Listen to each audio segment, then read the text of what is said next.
आदित्य के सामने अब धीरे धीरे जयराज और मंगल का असली चेहरा आने लगा है।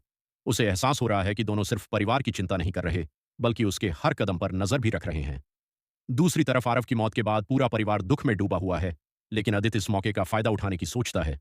बाहर से वह सबके सामने दुखी बनने की कोशिश करता है, मगर अंदर ही अंदर उसका दिमाग एक बहुत बड़े प्लान पर काम कर रहा होता है। यहीं से कहानी में बड़ा मोड़ आता है। आदित्य फैसला करता है कि वह एक बड़ा क्रिकेट मैच ऑर्गेनाइज करेगा। परिवार को लगता है कि शायद वह लोगों का ध्यान दुख से हटाने के लिए ऐसा कर रहा है, लेकिन सच्चाई कुछ और होती है। असल में इस क्रिकेट मैच की एड में गोल्ड स्मगलिंग की डील होने वाली होती है। खिलाड़ियों के बैग, ट्रॉफियों और क्रिकेट किट के जरिए सोना एक जगह से दूसरी जगह पहुंचाया जाना होता है। आदित्य अपने आदमियों से कहता है कि इस बार कोई गलती नहीं होनी चाहिए, क्योंकि यह डील उसके लिए बहुत जरूरी है। उसके आदमी भी उसे भरोसा दिलाते हैं कि सब कुछ प्लान के मुताबिक होगा और किसी को शक तक नहीं होगा। लेकिन मंगल को शुरू से ही आदित्य की हरकतों पर शक होने लगता है। उसे लगता है कि आरव की मौत के बाद आदित्य बहुत जल्दी सामान्य हो गया है। मंगल बार बार सोचती है कि आखिर ऐसा क्या है जो आदित्य सबसे छुपा रहा है। वह जयराज से अपनी चिंता शेयर करती है। जयराज भी मंगल की बात को हल्के में नहीं लेता और दोनों सच जानने का फैसला करते हैं। इसके बाद दोनों चुपचाप क्रिकेट ग्राउंड पहुंचते हैं। वहां माहौल बिल्कुल सामान्य दिखाई देता है। लोग मैच देखने में बिजी होते हैं, खिलाड़ी तैयारी कर रहे होते हैं और बाहर से सब कुछ एक बड़े इवेंट जैसा लग रहा होता है। लेकिन मंगल और जयराज की नजर हर छोटी चीज पर होती है। मंगल को वहां कुछ बैग बेहद संदिग्ध लगते हैं। वह जब उन बैग्स को चेक करने की कोशिश करती है तो आदित्य का एक आदमी तुरंत वहां पहुंच जाता है और उसे रोक देता है। वह कहता है कि यह खिलाड़ियों का प्राइवेट सामान है और कोई उसे हाथ नहीं लगा सकता। उसी पल मंगल का शक और बढ़ जाता है। दूसरी तरफ जयराज ग्राउंड के पीछे कुछ लोगों को चोरी छिपे बात करते हुए सुन लेता है। वे लोग माल पहुंचाने और डील पूरी करने की बात कर रहे होते हैं। जयराज समझ जाता है कि मामला बहुत बड़ा है और क्रिकेट मैच सिर्फ एक बहाना है। इसी बीच अचानक वहां पुलिस की एंट्री होती है। पुलिस पूरे मैदान को घेर लेती है। हर तरफ अफरा तफरी मच जाती है। मैच रुक जाता है और लोग डर जाते हैं। आदित्य के चेहरे का रंग उड़ जाता है, क्योंकि उसे समझ आ जाता है कि उसकी प्लानिंग खतरे में पड़ चुकी है।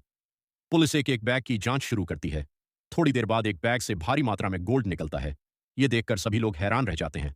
अब पुलिस का शक सीधे आदित्य पर जाता है। इंस्पेक्टर उससे सवाल पूछता है कि आखिर ये सोना यहां कैसे पहुंचा। आदित्य खुद को बचाने की कोशिश करता है और कहता है कि उसे कुछ नहीं पता, लेकिन उसकी घबराहट साफ दिखाई देती है। घर पर जब गायत्री और कुसुम को इस रेड की खबर मिलती है तो दोनों के पैरों तले जमीन खिसक जाती है। उन्हें यकीन नहीं होता कि उनका परिवार इस तरह के मामले में फंस सकता है, लेकिन असली झटका अभी बाकी होता है। पुलिस जांच के दौरान एक ऐसी जानकारी सामने लाती है जो सबको हिला देती है। पता चलता है कि आरव जिंदा है। यह सुनते ही मंगल, जयराज, गायत्री और कुसुम पूरी तरह शॉक में आ जाते हैं। सबके मन में एक ही सवाल उठता है कि अगर आरव जिंदा है तो अब तक कहां था। इसके बाद कहानी और ज्यादा रहस्यमयी हो जाती है, जब यह सामने आता है कि आरव का नाम भी स्मगलिंग रैकेट से जुड़ा हो सकता है। अब मंगल बहुत डर जाती है, क्योंकि उसे लगता है कि ईशाना की जान फिर से खतरे में पड़ सकती है। अगर आरव गलत लोगों के साथ है तो वह किसी भी हद तक जा सकता है। मंगल फैसला करती है कि चाहे कुछ भी हो जाए, वह ईशाना को कुछ नहीं होने देगी। जयराज भी मंगल का पूरा साथ देता है। वह कहता है कि अब सच सामने लाना बहुत जरूरी है। दोनों मिलकर आरव को ढूंढने और पूरी सच्चाई जानने का फैसला करते हैं। दूसरी तरफ आदित्य लगातार पुलिस से बचने की कोशिश कर रहा है। वह डर चुका है कि कहीं उसके सारे राज सबके सामने ना आ जाएं। लेकिन पुलिस की जांच अब तेज हो चुकी है और धीरे धीरे हर सच बाहर आने लगा है। आने वाले एपिसोड्स में कहानी और ज्यादा दिलचस्प होने वाली है। मंगल और जयराज को कई ऐसे सबूत मिलने वाले हैं जो सीधे आरव तक पहुंचते हैं। अब देखना होगा कि आरव सच में इस गैंग का हिस्सा है या किसी बड़ी साजिश में फंस गया है। साथ ही यह भी देखना दिलचस्प होगा कि आदित्य आखिर किसके इशारों पर काम कर रहा है। क्या उसके पीछे कोई और बड़ा मास्टरमाइंड छुपा है? और क्या मंगल और जयराज इस पूरे खेल का पर्दाफाश कर पाएंगे? इन्हीं सवालों के साथ आने वाला ट्रैक दर्शकों के लिए काफी रोमांचक होने वाला है।